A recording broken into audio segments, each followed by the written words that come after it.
有些动植物中竟然能够提炼出黄金，你相信吗？黄金作为一种贵金属，自古至今都深受人们的喜爱，还有很多人用黄金作为投资的工具。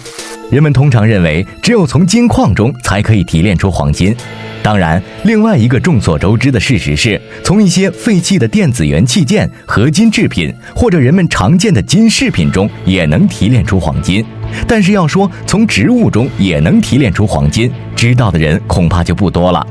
就拿我们熟悉的玉米来说，早在1934年，一位前苏联的研究人员在研究玉米所含的微量元素时，竟然从1吨玉米的灰分中提炼出10克黄金，这个含量可是相当惊人的，在当时成了轰动一时的新闻。这里说的灰分，就是某种物质被煅烧干或者烘干以后剩余的固体残余物。在发现玉米含有黄金元素以后，世界各国的科学家们相继对其他植物的含金量展开了研究，结果发现还有一些植物体内也含有金元素。例如1吨松果球烘干后的灰分中可以提炼出7至8克黄金，将40公顷的紫苜蓿收割下来，先晾晒，然后进行烘干以后，足足可以提炼200克黄金。除植物以外，一些动物体内的含金量也较高，例如金龟子体内的黄金含量比玉米还高，大约是玉米的2.5倍。这是什么概念呢？这就是说，1公斤的金龟子杀死后，烘干后的灰分中可以提炼出25毫克黄金。除了这些动植物，一般人不会想到我们人体内也含有黄金，只不过人体内的含金量不高。科学家通过认真研究发现，一个体重70公斤的人，他的身体里面的含金量是0.2毫克。人的大便里居然也有黄金，你敢相信吗？曾有一位科学家在研究人类的废弃物时，无意中发现这些废弃物里竟含有金、银、铂、钒以及其他的稀有金属。科学家又做了进一步分析，发现这些元素有的来自土壤中的污泥成分，而另外一些则是来自人类的粪便。科学家经过认真的评估后得出结论，每100万人所排泄的粪便里面所含有的金属大约价值1200万美元。看来人类的粪便也是一个宝藏。如果能成功地找到从粪便中提取贵金属的方法，不但每年可以通过出售这些贵金属获利上百亿美元，而且可以降低人类对天然矿石的需求，人类也可以因此减少对日益枯竭资源的需求，让地球成为一个可持续发展的和谐美丽家园。那么究竟是什么原因让一些动植物体内含有金元素呢？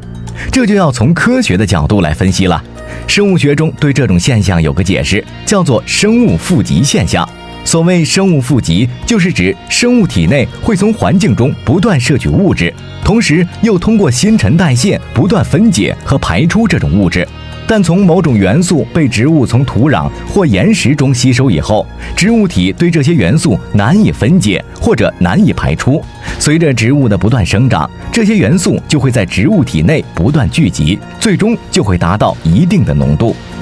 生物富集作用还会随着食物链的延长而持续加强。科学家做过研究，以水生生物为例，某种有害物质在浮游生物、小鱼、大鱼体内的含量呈逐渐增加的态势。食物链等级越高的生物，富集作用就会更加明显。还有一些生物的富集作用集中在某种特定元素上，导致其体内这种元素的含量非常高。比如海带对海水中的碘具有极强的吸附作用，可以持续地汲取海水中的碘元素，而且数量很大。经过化验发现，晒干的海带中碘的含量极高，一般能达到0.3%至0.5%，还有一部分甚至能达到1%。这个数目已经是海水中碘浓度的10万倍了。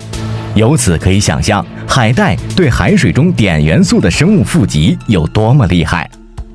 你知道生物富集吗？生物富集作用对于保护自然环境功不可没。然而，生物富集的害处同样惊人。比如，某一环境中如果存在着大量重金属或者有害物质严重超标，而生活在此处的植物在用根部吸收土壤中物质的过程中，连带着将重金属等有害物质也吸收进了体内。随着时间的推移，由于富集作用，这些物质的含量逐步增加，最终如果这些物质的含量超出了植物所能承受的正常范围，那么必然会对植物造成不利的影响。而随着生物在食物链中层级的提高，这种富集作用会越明显，越是接近食物链顶端的生物，富集到的重金属和有害物质会越多，对生物造成的危害就越大。就拿含放射性物质的核废水来说，日本政府已经声称，在2023年建成海底隧道以后，会将一直在废水池中存放的福岛核电站意外事故所产生的废水，经过一定处理后直接排入海中。如果日本政府的计划变为现实，那么到那个时候，排放的福岛核电站废水中没有处理干净的有害物质，特别是其中大量的放射性元素等，必然会在微生物、鱼虾等体内富集，然后再通过食物链进入人体内，再在人体内重演富集作用。如果人体富集的这些包含放射性元素在内的有害物质越来越多，最终超过人类所能承受的极限，必然会对人类造成无法预料的重大危害。